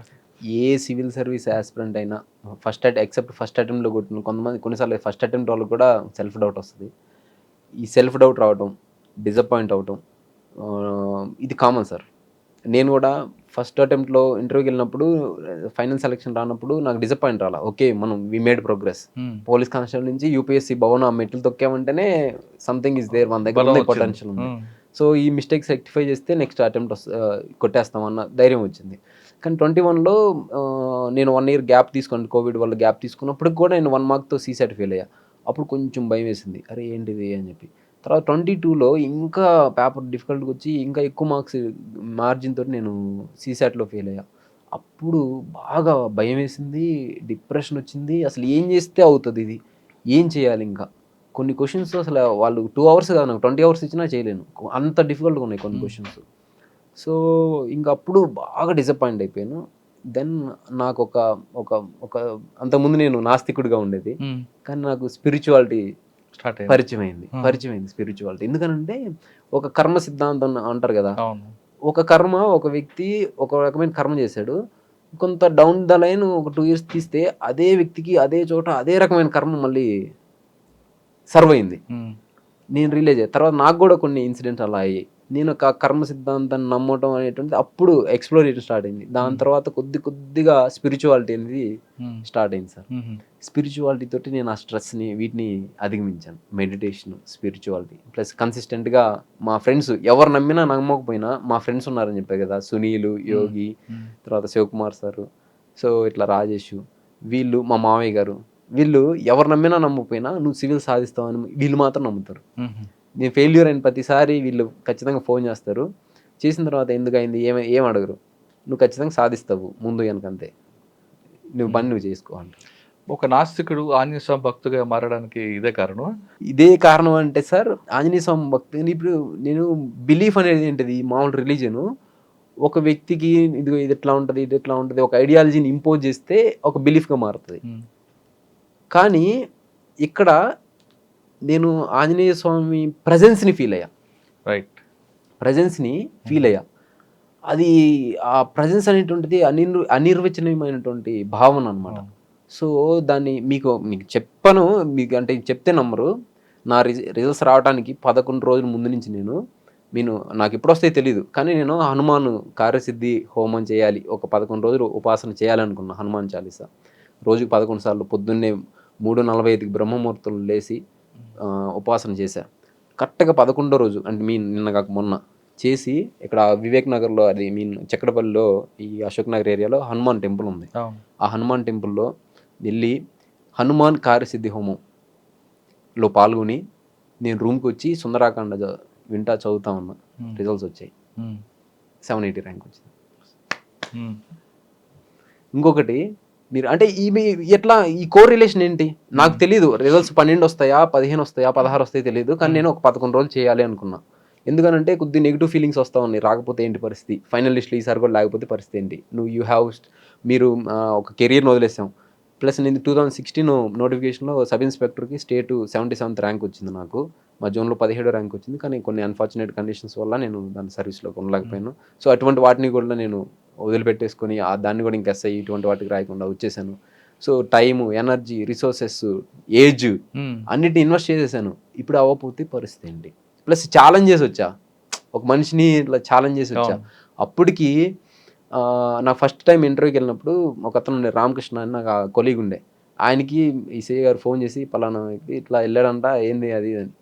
సో ఆ ఫెయిల్యూర్ వాళ్ళకి ఒక రకమైన రాక్షస ఆనందాన్ని ఇచ్చి ఉంటుంది. సో అది కూడా అరే మనం ఓడిపోతామా ఇంకింతేనా. ఇంకొకటి మహేంద్ర అన్న అని ఒక అన్న ఉన్నారు. అన్న నాతో పాటు కానిస్టేబులే, కానీ ఆయన తర్వాత ఎస్ఐ కొట్టి ఇప్పుడు నెల్లూరు డిస్టిక్లో చేస్తున్నారు. అన్న నేను రిజైన్ చేసి వచ్చేటప్పుడు చేశాను. తర్వాత ఆయనకి సంభవం తెలిసింది, ఫోన్ చేశాడు, నువ్వు రిజైన్ చేసావు కదా, నీకు ఒకటే చెప్తా గుర్తుపెట్టుకో, నువ్వు వెళ్ళి సాధించావు అనుకో గుడ్, ఒక 100 లక్షలాది మందికి నువ్వు స్ఫూర్తి అవుతావు. ఇంకొకళ్ళు కూడా కానిస్టేబుల్ జాబ్ని కూడా వదులుకొని చేయడానికి ముందుకు వస్తారు. మధ్యతరగతి తల్లిదండ్రులు లేని వ్యక్తులు, గ్రామీణ ప్రాంతంలో ఉన్న వాళ్ళు, తెలుగు మీడియంలో చదివినటువంటి వాళ్ళు, ఇంగ్లీష్ రానిటువంటి వాళ్ళు. సో ఇటువంటి వాళ్ళందరూ నువ్వు ఒక స్ఫూర్తి అవుతావు. అదే నువ్వు సాధించలేదా, ఈ మిగతా వాళ్ళు కూడా భయపడిపోతారు. ఎందుకు రిస్క్ చేయటం అవును. అది ఇది అని చెప్పి. సో అన్న చెప్పిన మాటకు నాకు మైండ్లో మైండ్లోకి ఫిక్స్డ్ బాగా అయిపోయి అవన్నీ వచ్చి భలే బాధపడ్డాను సార్. చేస్తాను మీరు ఒక ఛాలెంజ్ చేసి బయటకు వచ్చారు. మీరు ఢిల్లీ వాజీరామ్ అవ్వచ్చు, తర్వాత అశోక్ నగర్ అవ్వచ్చు. అక్కడికి వస్తున్న మీ మిగతా బ్యాచ్మేట్స్ ఎవరైనా అంత వాళ్ళ బ్యాక్గ్రౌండ్స్ అంతా కూడా చాలా రిచ్ ఫ్యామిలీస్ నుంచి, లేదా మీరు అన్నట్ల ఐఐటి కర్పూర్ రకరకాల వ్యక్తులు వస్తుంటారు. వాళ్ళు చూసినప్పుడు "ఒరేయ్, నేను ఒక చిన్న ఊరు నుంచి ఒక కానిస్టేబుల్ నుంచి వచ్చాను, వీళ్ళతో కలిసి నేను జర్నీ చేయగలనా, ఈ గోల్ రీచ్ కాగలనా అనే భావన ఎప్పుడు వచ్చిందా? చాలాసార్లు వచ్చింది సార్. అయితే ఎవరి ద్వారా అయితే ఆ భావన వచ్చిందో వాళ్ళ ద్వారా ఆ భావన కూడా పోయింది. ఓ ఎందుకంటే ఇప్పుడు నా చుట్టూ ఐఐటి నాకు భార్గవ్ అని ఉన్నాడు. ఈ సంవత్సరం 590 ర్యాంక్ వచ్చింది. Last year 772 Bhargav. తను ఐఐటి బాంబే. తర్వాత విశాల్ అని ఉన్నాడు ఇంకొక ఆయన. అతను 3-4 ఇంటర్వ్యూస్ ఇచ్చారు. ఆయన ఐఐటి బాంబే. తర్వాత జగత్ సాయి, రాళ్లపల్లి జగత్ సాయిని ఇప్పుడు యూపీ క్యాడర్లో ఐఏఎస్గా పనిచేస్తున్నారు. తను ఐఐటి ఖరగ్పూర్. తర్వాత శామ్యుల్ వెస్లీ అని ఒక అతను ఉన్నారు. ఆయన 3-4 ఇంటర్వ్యూస్ ఇచ్చారు. ఆయన గుజరాత్ గిఫ్ట్ సిటీలో చేస్తున్నారు. సో ఆయన ఐఐటి ఖరగ్పూరే. సో వీళ్ళందరిని చూసి నాకు భయం వేసింది. అరే వీళ్ళందరూ ఐఐటి వాళ్ళరా, నేను మామూలు స్కూలు కాలేజు ఏంటి అసలు, నాకు పెద్ద ఇంగ్లీషు ఇంత వీళ్ళకి వచ్చినంత ఇదిగా రాదు అని చెప్పి. కానీ నేను ఎప్పుడైతే ఫస్ట్ అటెంప్ట్లో ఇంటర్వ్యూకి వెళ్ళానో నాకు అక్కడ జగత్ సాయి పరిచయం అయ్యారు. అక్కడ ఢిల్లీలో పరిచయం అయ్యి చెప్పాడు, నేను ఇట్లా ఐఐటి ఖరగ్పూర్, అసలు నువ్వు ఇట్లా వచ్చావంటే నీకు చాలా గ్రేట్ ఉదయ్, నువ్వు యూ విల్ మేక్ ఇట్ అని. ఇంకోటి రాహుల్ రెడ్డి నంద్యాలలో జాయింట్ కలెక్టర్ చేస్తున్నారు. అన్న నేను ఒకే బెంచ్లో రాశాను మెయిన్స్. ఆ సంవత్సరం అన్నకి ఐఏఎస్ వచ్చింది. అన్న చెప్పారు, ఆ ఎగ్జామ్ హాల్లో చెప్పాడు, ఉదయ్ నువ్వు ఫస్ట్ అటెంప్ట్ డేట్ వచ్చావు కదా, నువ్వు ఖచ్చితంగా ర్యాంక్ కొడతావు, ఇదే మూమెంట్ అని కీప్ అప్ చేయి, ఫెయిల్యూర్స్ వచ్చినా సక్సెస్ వచ్చినా పెద్దగా డిమోటివ్ అవ్వకని. ఇట్లా ఎవరి వల్ల అయితే ఈ భద్రతా భావం ఇలా అందరితో పోటీ కలవాలని అని వచ్చిందో వాళ్ళ వల్లే నాకు మళ్ళీ భద్రతా భావం వచ్చింది. ఇప్పుడు వీళ్ళే నాకు భార్గవే సీసాట్ గురించి కొంత చెప్పడం, విషయాలు అన్న మీరు చాలా బాగా పాయింట్స్ని జనరేట్ చేస్తున్నారని చెప్పడం, వెస్లీ కానీ జగత్ సాయి ఇట్లా వాళ్ళ వల్లే పోయింది. అవునా? ఇప్పుడు అశోక్ నగర్లో మీరు ఉన్నారు, ఈ ఇన్స్టిట్యూషన్ మీకు ఎలాగ మీకు సపోర్ట్ చేసింది ఇప్పుడున్న శరత్ చంద్ర? చంద్ర అవును సార్. యాక్చువల్గా శరత్ సారు నాకు దొరకడం అనేది గుడ్ మెంటర్ దొరకడం అనేది నేను అదృష్టం అంటారు కదా సార్. అదృష్టం అంటే ఏదో బంగారం దొరకటమో లాటరీ కొట్టడం కాదు, మంచి వ్యక్తుల్ని మన జీవితంలో పరిచయం అవటం కూడా అదొక అదృష్టంగానే నేను నమ్ముతా సార్. ఎందుకనంటే ఇప్పుడు శరత్ సార్ ఉన్నారు, శరత్ సార్ ఏం చేశారంటే నన్ను అర్థం చేసుకున్నారు. నా కెపాసిటీస్ ఏంది, నా వీక్నెస్ ఏంది, నా స్వాట్ అనాలిసిస్ చేసి నాకు ఏమేం చేయాలి, ప్రిలిమ్స్కి ఏం చేయాలి, మెయిన్స్కి ఏం చేయాలి, ఇంటర్వ్యూకి ఏం చేయాలి, ప్రిలిమ్స్కి నోట్స్ ఎలా ప్రిపేర్ చేసుకోవాలి, తర్వాత మెయిన్స్ అప్పుడు నేను లాస్ట్ టైం 2019 అటెంప్ట్ అప్పుడు ఒక 110 మార్క్స్కి వదిలేసి వచ్చా. సో ఈ 110 మార్క్స్ వదిలేయకుండా వచ్చుంటే నేను సర్వీస్లో ఉండేవాడిని సర్వీస్లో. సో దీన్ని ఏం చేయాలి, దీని అడ్రస్ అంటే ఈ విధంగా చేయాలి, ఇట్లా నాకు పర్సనలైజ్ చేసేసి శరత్ సారు ప్లస్ నన్ను ఊరికే ఎవ్రీడే రాయమంటారు. ప్రతిరోజు రాసి ఒకే ఒక ఆన్సర్ ఒక A4 షీట్లో రాసి పంపిస్తే ఆయనకి ఎంత టైం ఉన్నా నాకు టైం కేటాయించి చేశారు. ఇంకా ఒక పాయింట్ ఆఫ్ టైంలో నేను ప్రిపరేషన్ అంటే కొంత సార్ నేను డూమేట్ వెళ్ళిపోతున్నాను, నాకు వేరే ఎగ్జామ్స్ కూడా చూస్తాను, ఇది అల్లా అయ్యేటట్టు కాదన్నట్టుంటే, సరే నీకు ఒక క్వశ్చన్ పేపర్ ఇస్తాను, ఆ క్వశ్చన్ పేపర్లో క్వశ్చన్స్ రాసేసి నాకు ఇచ్చేసి వెళ్ళిపో అన్నాడు. రాసి ఇచ్చాను. ఇచ్చిన తర్వాత మళ్ళీ ఆయన ఇంకో క్వశ్చన్ పేపర్ ఇచ్చాడు, ఆల్రెడీ రాసిన పేపర్, ఈ రెండు చూడు దేంట్లో ఎక్కువ పాయింట్స్ ఉన్నాయి, దేంట్లో ఎక్కువ రాసి ఉన్నాయని చూస్తే ఆల్రెడీ అది ఒక సర్వింగ్ చేస్తున్న సెలెక్ట్ అయిన ఐపీఎస్ ఆఫీసర్ పేపర్ అనమాట. చూడు కొన్ని క్వశ్చన్స్ నువ్వు ఆయన కంటే కూడా నువ్వు బాగా రాస్తున్నావు, ఓన్లీ సీసాట్ దాన్ని ఒక్కదాన్ని 4 మిస్ ఖచ్చితంగా ర్యాంక్ వస్తుంది అంటారు. ఆయన మాట సర్వ్ చేశారు. నాకు ప్రతి చోట ప్రిలిమ్స్, మెయిన్స్, ఇంటర్వ్యూ అన్ని స్టేజ్లో హెల్ప్ చేశారు. మీరు పోలీస్ కానిస్టేబుల్ చేస్తున్న సమయంలో కానీ తర్వాత కానీ మీరు ఎందుకంటే పోలీస్ డిపార్ట్మెంట్ రిలేషన్ ఉన్నారు కదా, ఎప్పుడైనా క్రైమ్ డైరీస్ ఇంటర్వ్యూస్ మీలో ఒక చర్చకు వచ్చింది ఎప్పుడైనా? చాలాసార్లు వస్తుంది సార్. ఎందుకనంటే సమాజం ఉంటుంది, సమాజం అంతా కంప్లైంట్స్ అంటే ఒక చట్టము లేకపోతే సమాజం ఒక పూలప్ అయ్యి పాపులర్ సావరెంటీ పార్లమెంట్ ద్వారా ఎక్స్ప్రెస్ అయ్యి దాని ద్వారా చట్టాలు వస్తాయి. అవును. సో ఈ చట్టాలు అనేటువంటి వాడిని అందరూ ఫాలో అయితే ఓకే, వెల్ అండ్ గుడ్. కానీ డీవియంట్ బిహేవియర్ ఉంటుంది. ఎక్కువ మంది ఈ డీవియంట్ బిహేవియర్ గురించి మాట్లాడటానికి ఇష్టపడరు. ఇటు ఎందుకురా వాడు పెరద్ర పుట్రా, వాడిని వదిలేసేయని అంటారు. సో అంటే వాడిని పట్టించుకోవడానికి ఇష్టపడరు. సో అట్లా సమాజంలో ఉన్నటువంటి డీవియంట్ బిహేవియర్ దాన్ని క్రైమ్ రూపంలో ఎక్స్ప్రెస్ అవుతూ ఉంటుంది. సో ఈ క్రైమ్ని చర్చించటం, దాని సున్నితమైనటువంటి అంశంగా మీరు దాన్ని తీసుకొచ్చి ప్రజలకి దాన్ని విభిన్న దృక్పథంలోంచి మీ దృక్పథం ఒకటి, ప్రజలది ఒక దృక్పథం ఉంటుంది, ఆఫీసర్స్ది ఒక దృక్పథం ఉంటుంది. ఈ మూడింటిని జోడించి ఒక చోట ప్రజెంట్ చేయటం అనేటువంటిది that is a beautiful job sir అది యాక్చువల్గా. దానివల్ల ఏమవుతుందంటే నేరాలు యొక్క సరళి అంటే ట్రెండ్ ఎలా ఉంది, ఆఫీసర్స్ ఆ నేరం పట్ల ఎటువంటి దృక్పథాన్ని కలిగి ఉన్నారు, అదేవిధంగా చట్టంలో ఉన్నటువంటి లోపాలు కావచ్చు ఒకటి. రెండోది నేరం చేసిన వ్యక్తి యొక్క స్వతహాగా చేసేటువంటి మోటివ్ ఏదైతే ఉంటుందో దానికంటే కూడా ఎక్స్టర్నల్ ఫ్యాక్టర్స్కి ఎక్కువ ఇన్ఫ్లుయెన్స్ అవుతాయి. సో ఇవి ఎట్లా ఇన్ఫ్లుయెన్స్ చేస్తాయి వ్యక్తిత్వాన్ని. సో దానివల్ల ఆ వ్యక్తి యొక్క జీవితం, ఆ వ్యక్తి యొక్క కుటుంబం, ఆ వ్యక్తి యొక్క గౌరవం అనేటువంటి ఎట్లా ఇంపాక్ట్, ఇన్ని అంశాలు మీ క్రైమ్ డైరీ ఇంటర్వ్యూస్ ద్వారా తెలుసుకోవచ్చు sir. So that is a very beautiful thing. That is why మీకు ఇంటర్వ్యూ స్టార్టింగ్ ముందే మీరు రికార్డ్ చేయడానికి ముందు కూడా I'm feeling very happy to meet you sir అని చెప్పింది. సార్ ఒకసారి మనం వెనక్కి వెళ్దాం. ఇప్పుడు మీకు 780 ర్యాంక్ వచ్చింది, మరొకసారి ఇంకొకసారి అటెంప్ట్ చేయాలి ఎందుకు అనుకుంటున్నారండి? దానికి ఉన్నాయి సార్ రీజను. మీరు నాకు కూడా అడిగారు పోలీసు మీరు ఐపీఎస్ అయితే ఇంకా బాగుంటుంది అని. అంటే ఇంకో చెప్పండి, మీరు ఇప్పుడు ఒకవేళ ఇంటర్వ్యూలో సెలెక్ట్ అయిన తర్వాత ఆప్షన్లో మీకు ఐఏఎస్ ఐపీఎస్ వచ్చింది అనుకోండి, దేని మీరు ప్రయారిటీ ఇస్తారు? సార్ నేను ఐఏఎస్కే ప్రిఫరెన్స్ ఇస్తాను సార్. Okay, why? బికాజ్ నాకు ఈ సమాజంలో ఇప్పుడు నాలాగా ఉన్న పిల్లలు ఉన్నారు, వాళ్ళకి ఇప్పుడు నాకన్నా సపోర్ట్ సిస్టమ్ ఉంది, ప్లస్ అది నా ఎబిలిటీస్ ప్లస్ నాకున్న బ్యాక్గ్రౌండ్ కావచ్చు, నా సోషల్ కన్స్ట్రక్ట్ కావచ్చు. సో వీటన్నిటి ద్వారా నాకు సపోర్ట్ సిస్టమ్ అనేది మొబిలైజేషన్ అయ్యింది. కానీ అది లేని వాళ్ళ పరిస్థితి అండి. సో అటువంటి వాళ్ళకి కూడా నా వంతు కృషి చేయాలి, వాళ్ళకి హెల్ప్ చేయాలి, రిసోర్సెస్ని. కానీ నా వ్యక్తిగత హోదాలో నేను అన్ని వేల కోట్లు లేకపోతే ఇన్ని మానిటరీ రిసోర్సెస్ నేను పర్సనల్గా నా దగ్గర లేవు. సో నేనేం చేయాలను, ఒక డెసిషన్ మేకింగ్ పొజిషన్లో ఉన్నాను అనుకో, గవర్నమెంట్ రిసోర్సెస్నే నీడీ పీపుల్కి అందించగలుగుతా ఒకటి. రెండోది ఏంటంటే నేను బలంగా చాలా దృఢంగా ఐఏఎస్ అవ్వాలి ఎందుకు అనుకుంటున్నాను అంటే, మనకి 108 సర్వీస్ ఉంది సార్. మనకి ఎక్కడన్నా యాక్సిడెంట్ అయితే వచ్చి అయ్యో కుర్రోమర్రో అనుకుని కాల్ చేస్తే వచ్చి తీసుకెళ్ళి హాస్పిటల్లో చేసి అంత ఆపరేషన్ చేస్తారు. ఏదైనా ఇబ్బంది అయితే ఫ్యామిలీ వాళ్ళు ఇల్లు అయితే హాస్పిటల్లోనే ఇన్పేషెంట్ వాడు. కానీ జంతువులకు అలా లేదు కదా సార్. జంతువులు మీరు హైవే మీద మీరు ట్రావెల్ చేసి ఉంటారు, కొన్నిసార్లు జంతువులు కొట్టి ఉంటాయి. మీరు ఏదైనా హెల్ప్ చేద్దామని దిగినా కూడా దానికి ఏదైనా వాటర్ పోయటమో లేదంటే కొద్దిగా పక్కనే నెట్టేయటం అదే చేస్తారు. కానీ మీరు దాన్ని తీసుకుని వెళ్ళలేరు. మీరు చేయాలని హెల్ప్ చేయాలని ఇంటెన్షన్ ఉన్నా కూడా చేయలేరు. సో మేము మూగజీవులు ఎంత బాధపడతాయి సార్, ఎంత బాధపడతాయి. సో వాటి యొక్క వేదనని మనం అర్థం చేసుకోలేం.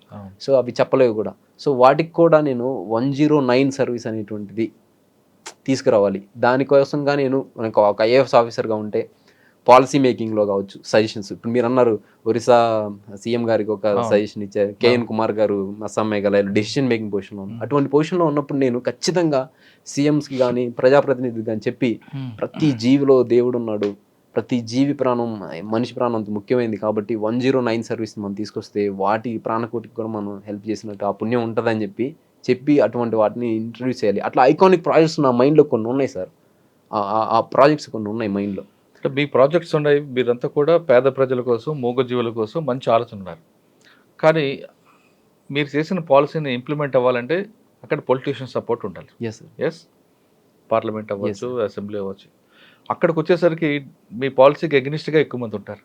వాళ్ళకి మైలేజ్, పొలిటికల్ మైలేజ్ వచ్చిన పాలసీకే ప్రయారిటీ ఇస్తారు తప్ప మీరు మూగజీవులకి చేస్తామన్నా లేదా ఇంకోటి చేస్తామన్నా మైలేజ్ రాని ప్లాన్స్కి వాళ్ళు సపోర్ట్ చేయరు జనరల్గా. Correct right. అటువంటప్పుడు మీ డెసిషన్ వల్ల మారుతుందా? నేను అనుకుని సాధించలేదు అని మరొకసారి రిజైన్ చేస్తారా? ఏమో సార్, అటువంటి రిజైన్ చేసి ఇప్పుడు అన్నమలై గారు ఉన్నారు తమిళనాడులో, ఆయన కెరీర్ని స్టార్ట్ చేసుకున్నప్పుడు ఐపీఎస్ ఆఫీసర్గా చేయాలనుకున్నారు. సో అటువంటి డెసిషన్ మేకింగ్ ఈ దేశానికి బలం ఏంటంటే యువత డెమోగ్రఫిక్ డివిడెండ్ స్టేజ్లో ఉంది. ఒకప్పుడు సారా ప్యాకెట్లు పులిహోర ప్యాకెట్లకి ఇస్తే ఓట్లు వేసే ఓట్లు. ఈరోజు యువత సోషల్ మీడియా చేతిలో పట్టుకున్నారు. They are well aware of it. కొంతమంది ఉన్నారు పొలిటికల్ అలైన్మెంట్స్ ఉన్న వాళ్ళు ఏంటంటే మంచిని కోరుకుంటున్నారు సార్. నేను చూస్తున్నా, మీరు యూట్యూబ్ కామెంట్స్ కావచ్చు, ఎవరైనా ఎడ్యుకేటెడ్ వాళ్ళతో చేసినప్పుడు నాలెడ్జ్ అందించడానికి విద్య, వైద్యం, న్యాయం, సామాజిక న్యాయం ఇటువంటి వాటిని అందించే వాళ్ళకి, మంచి సుపరిపాలన చేసే వాళ్ళకి, ఓట్ బ్యాంక్ పాలిటిక్స్ చేయకుండా చేసే వాళ్ళకి, ఇటువంటి వాటికి చేసేదానికి వాళ్ళని ఇస్తున్నారు సార్. భవిష్యత్తులో నేను ఈ పొలిటికల్ కన్సెన్సస్ని కూడా ఇటువంటి ప్రజామోద్యం ఉన్నటువంటి ప్రాజెక్టులకి తీసుకురావడానికి పార్టీలని కన్విన్స్ చేయగలను. అంటే పార్టీలో ఇన్ఫ్లుయెన్షియల్ వ్యక్తుల్ని నేను కన్విన్స్, ఇప్పుడు లైక్ జయప్రకాష్ నారాయణ గారు ఉన్నారు, ఆయన తీసుకొచ్చారు 91st అమెండ్మెంట్ ఏదో తీసుకొచ్చారు. సో ఇట్లా కొన్ని civil society members, X bureaucrats చేయగలుగుతున్నారు. సో మనం సాధారణంగా బ్యూరోక్రాట్స్ అందరికీ పొలిటీషియన్ గా ఫెయిల్ అవుతుంటారు కదా. ఎస్ సార్, అది ఒక ఇండియన్ డెమోక్రసీలో ఉన్న it is an irony sir, అది ఒక అనామలీగా చెప్పొచ్చు. ఎందుకంటే బ్యూరోక్రాట్స్ ఎందుకని ఫెయిల్ అవుతారంటే నా అభిప్రాయం ప్రకారం ఇండియన్ సొసైటీ అనేటువంటిది ఒక మల్టిపుల్ డైవర్సిటీ ఉన్నటువంటి సొసైటీ. ఇంకోటి ఏంటంటే మనం we are moved by emotions sir, people they are moved by emotions rather than cognition. ఆలోచన కంటే కూడా ఎమోషన్, హృదయానికి ఎక్కువ ప్రాధాన్యత ఇస్తారు. సో పొలిటీషియన్స్ ఏం చేస్తారంటే ప్రజల హృదయాల్ని, పాలిటిక్స్ అన్నది ఎమోషనల్, ఇమేజ్, ప్లానింగ్ ఉంటాయి, దాన్ని డ్రివెన్ చేస్తారు. కానీ మనకి ఇప్పుడు జయప్రకాష్ నారాయణ అంటారు, ఆయన లేకపోతే జేడి లక్ష్మీనారాయణ గారు ఉన్నారు, వీళ్ళు ఏం చేస్తారంటే సమాజము, తర్వాత అకౌంటబిలిటీ, పారదర్శకత, జవాబుదారీతనము, నిధులు దుర్వినియోగం అవ్వకూడదు, ప్రజా ప్రయోజనాలకి ఉండాలి, తర్వాత క్యాపిటల్ ఇన్వెస్ట్మెంట్ ఉండాలి, తర్వాత వెల్ఫేర్ మెకానిజమ్స్ మిస్యూజ్ అవ్వకూడదు, ఇంక్లూజన్ ఎక్స్క్లూజన్ ఎర్రర్స్ ఉండకూడదు, ఇవన్నీ చెప్తే ఎవరికి అర్థం కాదు. అదే నువ్వు రాగానే తర్వాత నువ్వు వాళ్ళని ఎమోషన్స్ని రెచ్చగొట్టే విధంగా, లేకుంటే సమ్హౌ పీపుల్ని మానసికంగా గెలుచుకునే సంవత్సరాల తర్వాత అది చూపిస్తా అంటే చేసే విధంగా చేయొచ్చు. కానీ ఐ బిలీవ్ ఈస్ ఫ్యూచర్లో the society is getting transformed in a rapid manner. 4th industrial revolution, robotics, cybernetics and the brain chips, ఇటువంటి అన్నీ వచ్చినప్పుడు పీపుల్ యొక్క కాగ్నిషన్కి ఇంపార్టెంట్ పెరుగుతుంది సార్. ఇప్పుడు మనకి ఫుడ్, బెడ్, వీటి వరకు ప్రాధాన్యత, తర్వాత మారింది సిచ్యువేషన్, విద్యా వైద్యానికి మనుషుల ఆయుర ప్రమాణం పెరిగింది. సో భవిష్యత్తులో ఏంటంటే మనిషి కాగ్నిషన్కి ఇప్పుడు artificial intelligence, what is artificial intelligence sir? Cognition. So ఆలోచన శక్తిని చేసుకోవడం, దాన్ని క్రియేటివిటీ, అదే సొంతగా సృష్టించి సృజనాత్మకతను చేయటం అనేటువంటిది. సో ఈ ఆలోచన శక్తికి ప్రాధాన్యత పెరుగుతుంది. సో భవిష్యత్తులో కూడా ఈ ఆలోచన శక్తికి ప్రాధాన్యత అనేటువంటిది పెరుగుతుంది. మీరు ఆలోచన మంచిదే, కానీ యూనిఫామ్ సర్వీస్కి ఎక్కువ ప్రయారిటీ ఉంటుంది కదా, జనంలో కూడా ఎక్కువగా లైక్ చేస్తారు కదా. ఒక ఐపీఎస్ ఆఫీసర్ వేరు, ఐఏఎస్ ఆఫీసర్ చూస్తే ఐఏఎస్ ఆఫీసర్కి ఎక్కువ పవర్ ఉంటుంది, ఫస్ట్ క్లాస్ మేజిస్ట్రేట్ అని తెలుసు. కానీ జనంకి వచ్చేసరికి యూనిఫామ్ సర్వీస్లో ఒక ఐఏపీఎస్ జరుగున్న క్రేజ్ అనేది వేరేగా ఉంటుంది. Yes sir, I agree with your point of view sir. Uniform సర్వీస్కి ఉన్నటువంటి క్రేజ్ ఎందుకనంటే that is police is the direct manifestation of power sir, direct manifestation of power. ఇక్కడ ఐఏఎస్ దగ్గర కూడా, డిస్ట్రిక్ట్ మ్యాజిస్ట్రేట్ దగ్గర కూడా పవర్ ఉంటుంది, కానీ ఆయన డైరెక్ట్ మేనిఫెస్టేషన్ చేయరు, ప్రజలని డైరెక్ట్ ఇంపాక్ట్ చేయరు, ఆయన ఇండైరెక్ట్ గా ఇంపాక్ట్ చేస్తుంటారు. ఇప్పుడు మనకు రేషన్ ఉంటుంది, పేదవాడు రోజు అన్నం తింటాడు, అది మన కలెక్టర్ గారి ద్వారా అది ఆ ప్రోగ్రామ్ అమలవుతుందని తెలియదు పేదవాళ్ళకి, మెజారిటీ పేదవాళ్ళు. కానీ ఒక వ్యక్తి ఒక కుటుంబాన్ని లేదా కొట్టారనుకోండి, ఇప్పుడు పోలీసు వాళ్ళ దగ్గరికి వెళ్తే వాళ్ళు వచ్చి ఈ ప్రాబ్లం సాల్వ్ చేస్తారని ప్రజలకి, పీపుల్కి తెలుస్తుంది. దట్ డైరెక్ట్ మేనిఫెస్టేషన్ అనేటువంటి కాంటాక్ట్ ఉండటం వల్ల ఆ ఇమేజ్ అనేటువంటిది పెరుగుతుంది సార్. సో ఐ బిలీవ్ ఫ్యూచర్లో కూడా పీపుల్ కాగ్నిషన్, చెప్పాను కదా, కాగ్నిషన్ ఇంపార్టెన్స్ పెరిగినప్పుడు, ఇటువంటి ప్రజల ఆలోచన శక్తి పెరిగినప్పుడు, ఓకేనా, అది అన్నారంట ఒక ఆమె అంటారు, పొలిటికల్ థింకర్, ఆమె అంటారు ప్రజల ఆలోచన శక్తి పెరగాలి, వాళ్ళు సివిక్ రిపబ్లికనిజంలోకి రావాలి, వాళ్ళు పాలిటిక్స్లో ఆలోచన చేయాలి, పాలిటిక్స్లో కూడా వివేచన చేయాలంటారు. సో అది పెరిగినప్పుడు ఖచ్చితంగా బ్యూరోక్రసీ. ఇప్పుడు మీరు 780లో ఐపీఎస్ తీసుకుంటారా? 780లో ఐపీఎస్ వస్తే ఖచ్చితంగా ఐపీఎస్ తీసుకుంటాను సార్. బట్ నేను మళ్ళీ బెటర్ అటెంప్ట్, నాకు ఇంకా అటెంప్ట్స్ ఉన్నాయి, నేను ఖచ్చితంగా మళ్ళీ.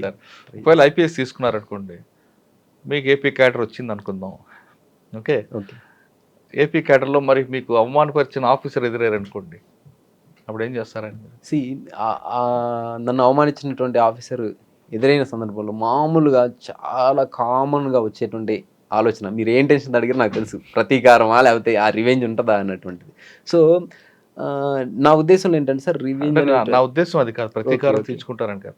ఆ వ్యక్తి మీకు ఒక విధంగా హెల్ప్ చేశాడని నేను అంట, అంటే మీరు ఆ రోజు అవమానపరిచారు, దానికి ఎవరు కాదనరు, కానీ అవమానపరచడం పీక్ స్టేజ్కి వచ్చింది కాబట్టి మీలో ఒక కసి బయలుదేరింది. ఆ కసి వల్ల మీరు ఆ రేంజ్లో ఖచ్చితంగా వెళ్ళాలని వచ్చారు.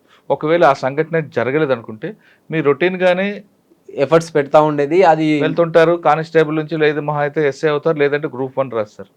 అయితే నేను ఆ విధంగా భావించేస్తారా, లేదు ఆయనకు ఒకసారి నేను చూడాలి అంటారా?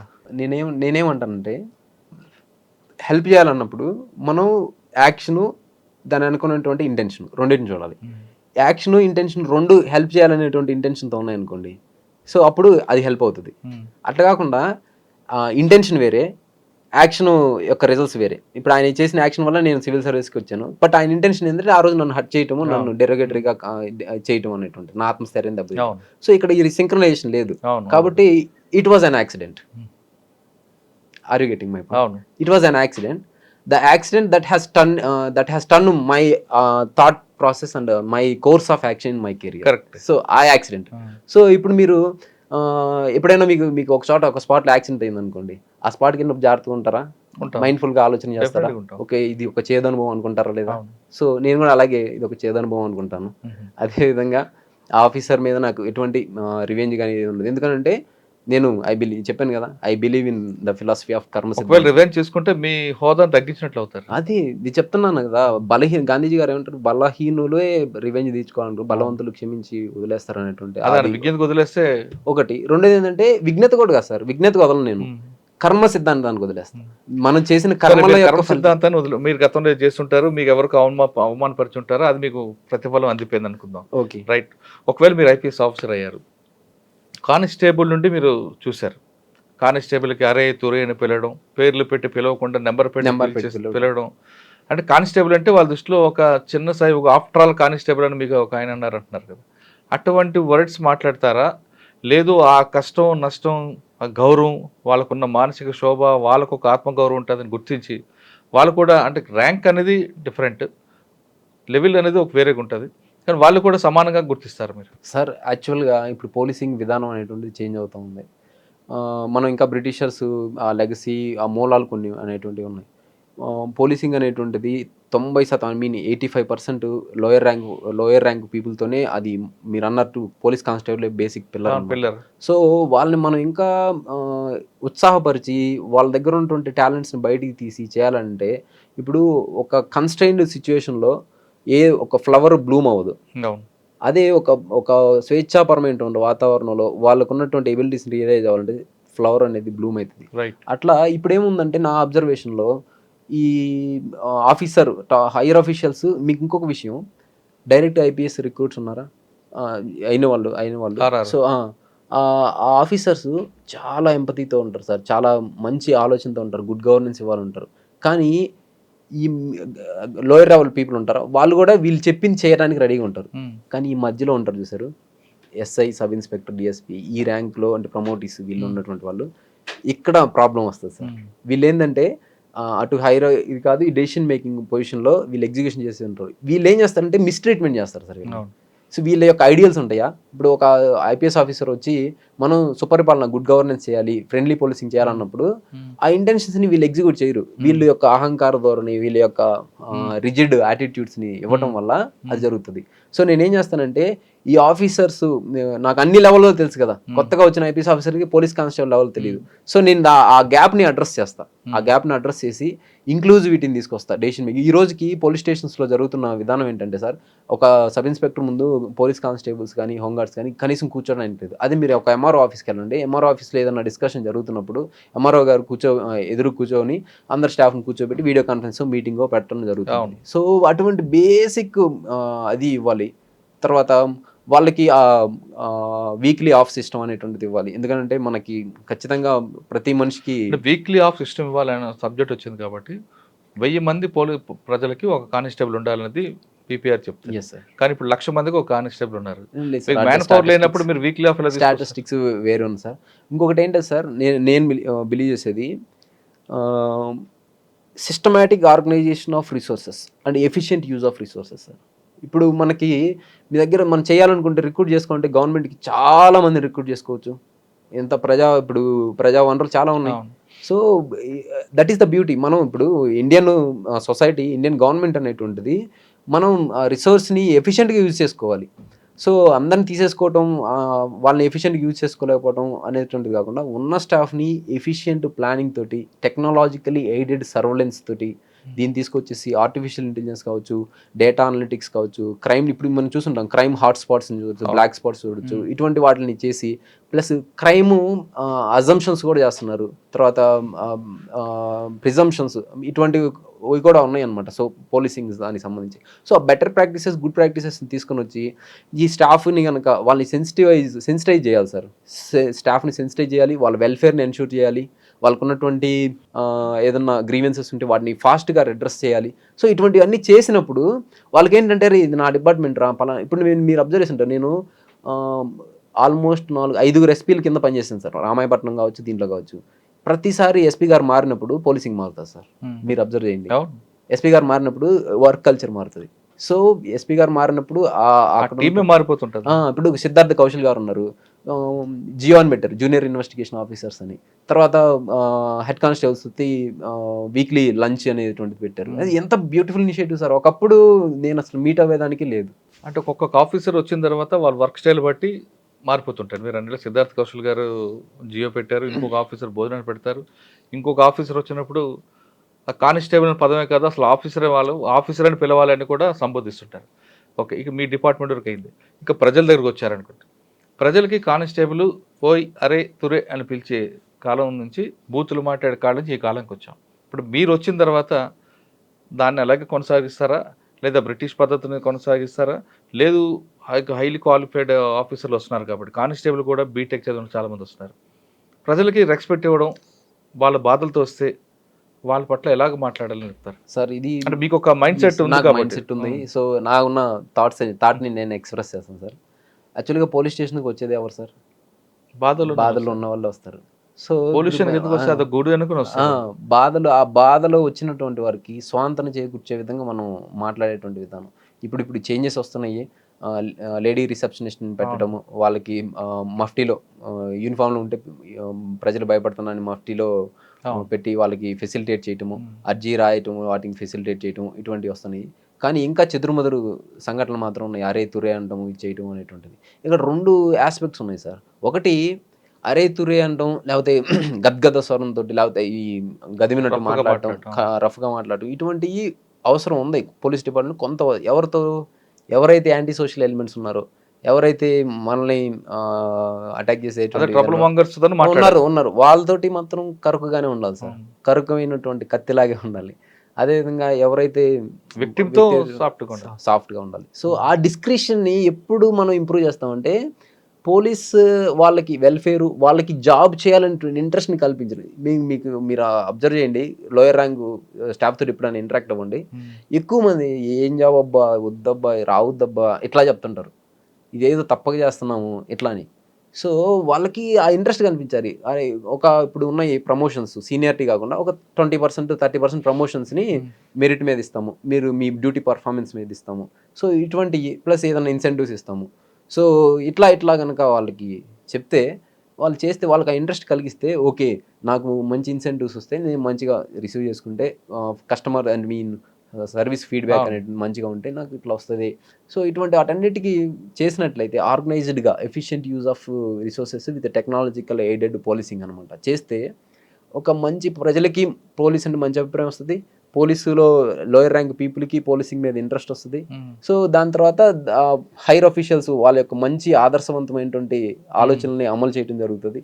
సో ఇవన్నీ ఒక సింక్రనైజేషన్ జరిగినప్పుడు ఖచ్చితంగా మనం మంచి పోలీసింగ్. అంటే మీ డిపార్ట్మెంట్ కాకుండా పబ్లిక్ ఎలాగా సర్వ్ చేయాలో కూడా మైండ్లో సిస్టమ్ ఒకటి ఫ్రేమ్ ఉంది సార్. ఓకే, ఫైనల్గా చెప్పండి.